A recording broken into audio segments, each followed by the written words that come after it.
Hello viewers, আসসালামু আলাইকুম। তোমরা সবাই কেমন আছো? নিশ্চয়ই ভালো আছো। আমি ভালো আছি। আমি সাকিব আপনাদের জন্য আরেকটি নতুন ভিডিও নিয়ে এলাম। তার আগে একটি ভাইকে ধন্যবাদ দিতে চাই। সে আমার ভিডিওতে একটি কমেন্ট করেছে, তাকে অসংখ্য ধন্যবাদ এই কমেন্টটি করার জন্য। আপনারা সবাই এইভাবে কমেন্ট করবেন। সে ভাই কমেন্ট করেছে আপনার ব্যাকগ্রাউন্ড রিমুভ করেন কীভাবে স্মুথভাবে।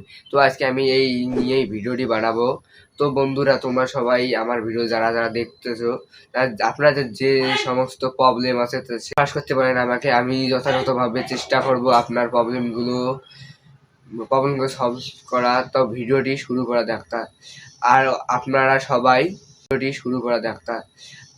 আপনারা সবাই এইভাবে আমাকে সাপোর্ট করবেন, এইভাবে প্রশ্ন জিজ্ঞাসা করবেন। আমি কোনো ভুল ত্রুটি হলে আপনার মাফ করে দিয়ে আপনারা সেখানে ধরিয়ে দেবেন। তো ভিডিওটি শুরু করা যাক। তো চলে এলাম মোবাইল স্ক্রিনে আসার পর এখানে গুগল প্লে স্টোরে যাবেন। গুগল প্লে স্টোরে যাওয়ার পর সার্চ বারে এই লেখাটি টাইপ করবেন। এই লেখাটি টাইপ করা শেষ হয়ে গেলে সার্চ বারে ক্লিক করে সার্চ করবেন। সার্চ করা হয়ে গেলে আপনাদের যে 2 নম্বর ওয়েবসাইটটি রয়েছে, এই ওয়েবসাইটটি ডাউনলোড করবেন। ডাউনলোড করা আছে তাই আমি আর আপনাকে ডাউনলোড করে দেখালাম না। তারপর ডাউনলোড করা অ্যাপটিকে চেপে ধরে রাখবেন। আর তারপর অ্যাপ তথ্য একটি লেখা আছে, ওখানে ক্লিক করবেন।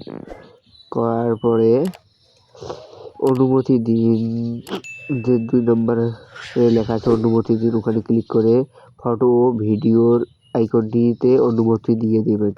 দিয়ে দেওয়ার পরে আবার অ্যাপসের ভিতরে চলে যাবেন। চলে যাওয়ার পর এডিটের যে 2 নম্বর অপশনটি রয়েছে, এই অপশনটির মধ্যে ক্লিক করবেন। ক্লিক করা হয়ে গেলে আপনি যেই ভিডিওটি এডিট করবেন সেই ভিডিওটি আপনি সিলেক্ট করে নেবেন। তো আমি একটি ভিডিও সিলেক্ট করে নিলাম। সিলেক্ট করে নেওয়ার পরে আপনার যে প্রথম আইকনটি রয়েছে সেই আইকনে একটি ক্লিক দিবেন। দিয়ে দেওয়ার শেষ হয়ে গেলে চোখ আইকনে একটি ক্লিক দিবেন। এইরকম ইন্টারফেস আসবে। ইন্টারফেস আসার পর 3 নম্বর যে অপশনটি আছে, এখানে আসে আপনি যে কোনো এর থেকে সিলেক্ট করতে পারেন বা প্লাস আইকনে ক্লিক করে আপনি গ্যালারি থেকে একটি ছবি নিতে পারেন। তো আমি গ্যালারিতে চলে এলাম। আসার পরে আমি একটি ব্যাকগ্রাউন্ড সিলেক্ট করে নিলাম।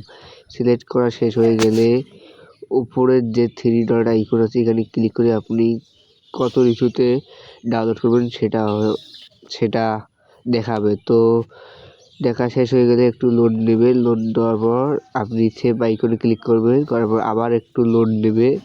এই যে লোড নিচ্ছে আমার এখানে। লোড নেওয়া হলে ছবিটি সেভ হয়ে যাবে। তো একটু পরেই লোড হওয়া শেষ হয়ে যাবে আমার। তো লোড হওয়া শেষ হয়ে গেছে, আমার ছবিটি সেভ হয়ে গেছে। তো আমি এখন গ্যালারিতে যেয়ে দেখবো ছবিটি বাস্তবে সিলেক্ট হয়েছে কি না। তো গ্যালারির মধ্যে চলে গেলাম। গ্যালারির মধ্যে চলে আসার পর ছবিটিতে ক্লিক করলাম। এই দেখুন কি দারুণভাবে আমার ছবিটি এডিট হয়ে গেছে। ব্যাকগ্রাউন্ডটি কি সুন্দরভাবে রিমুভ হয়ে গেছে।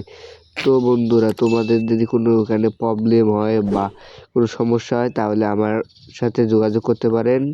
আপনারা কমেন্ট সেকশনে কমেন্ট করবেন, আমি যথাযথভাবে রিপ্লাই দেওয়ার চেষ্টা করব। তো কমেন্ট করতে দ্বিধাবোধ করবেন না। আর চ্যানেলটিকে একটি লাইক দিয়ে সাবস্ক্রাইব করে চ্যানেলটির পাশে থাকবেন। কোনো সমস্যা হলে যোগাযোগ করতে পারেন। আল্লাহ হাফেজ।